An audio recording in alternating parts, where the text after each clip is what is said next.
Hello everyone, I'm Chris Pennell. I'll be talking about the importance of setting in drama and fiction. So why is setting important? There's many elements that are important to the success of creative writing, like story, voice, character, imagery, and setting.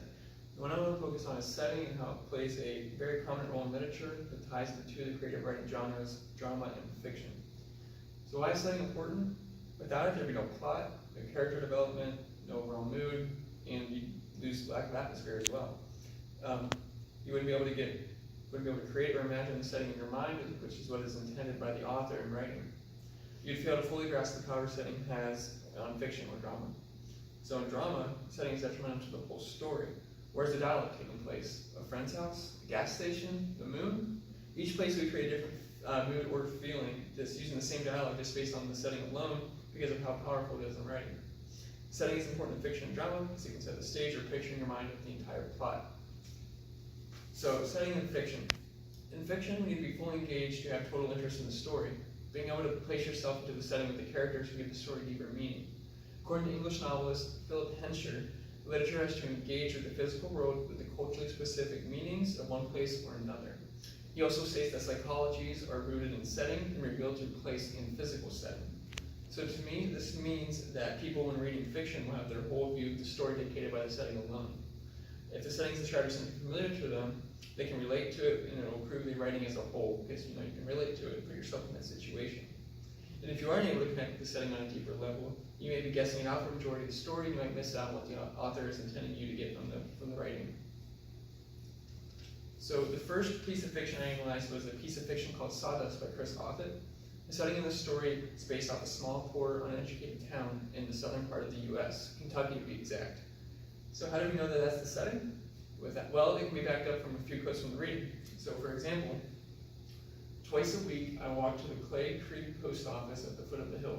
It and the church was all we had, and they sat side by side between the creek and the road. So this supports the notion that it is your stereotypical older southern town where you have the local post office and the local church that everyone visits, and everyone knows everyone's name, and everyone stops by the local grocery to pick up their milk, and everyone says hi. I think everyone was able to get a good picture in your head of what this would look like based off of movies you have watched or books you have read before. So like for me, I see a dirt road with lots of dust everywhere, and everyone knows each other.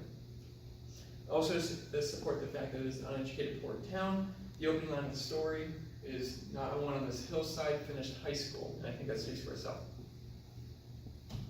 So the next piece of fiction I want to talk about is Incarnations of Burned Children by David Foster Wallace. The setting here is very chaotic and it's very somber, as well as it takes place in this family's kitchen. Setting is very important in this story just based on the fact that it only takes place in this one spot, the family's kitchen. And the author describes it very well, the setting very well, in the following line. The overturned pot on the floor tile before the stove and the burner's blue jet in the floor's pool of water still steaming as its many arms extended. The toddler in his baggy diaper standing rigid with steam coming off. So as I said earlier, this is a pretty horrific scene to have in your head as a baby. He's being scolded by burning water, and its skin's all red, and it's crying and screaming, and the parents are rushing around trying to figure out what to do. It creates a vivid image of the setting, and although it may be ugly, it is crucial to the story to get the understanding of what is happening. So now let's go to setting in drama. So not only is setting important in fiction, but it also plays an important role in drama as well. The scene is the single most important thing when it comes to drama because dialogue is nothing without context. If you're watching or reading a drama but have no setting to base any of the dialogue off of, you're not going to know how to react and understand it fully. The setting of drama will create the entire mood and atmosphere for its audience. It will also help develop the characters fully throughout the entirety of it, as characters tend to act based on how the setting develops during the drama as well. So according to Janet Burway in her textbook, she says, human beings are meaning-making creatures. We love to interpret and conclude. She's basically saying that we love to make things from our imagination based off of what we are seeing. So when we are presented with a vivid image of setting full of rich scenery, it helps us as viewers to develop the story and enjoy it more fully. So the first piece of drama I want to talk about is The Executive Dance by Joe DiPietro. The setting takes place in a ballroom for a corporate social function. So already by knowing that, you can start to develop the characters in your head without even knowing them yet. You may think your stereotypical CEO in a nice suit and a fancy watch, and the countless other members of the company as well, holding wine glasses, talking about next quarter's sales already. and of course the other gossip with all the coworkers. And if you weren't given the background of this setting, you would, where it's taking place, you'd be also wondering if it was in the office or after work or just at the bar on a weekend at night with all the coworkers hanging out. And then the last piece of drama I want to talk about is Good Morning Romeo by William Dunn.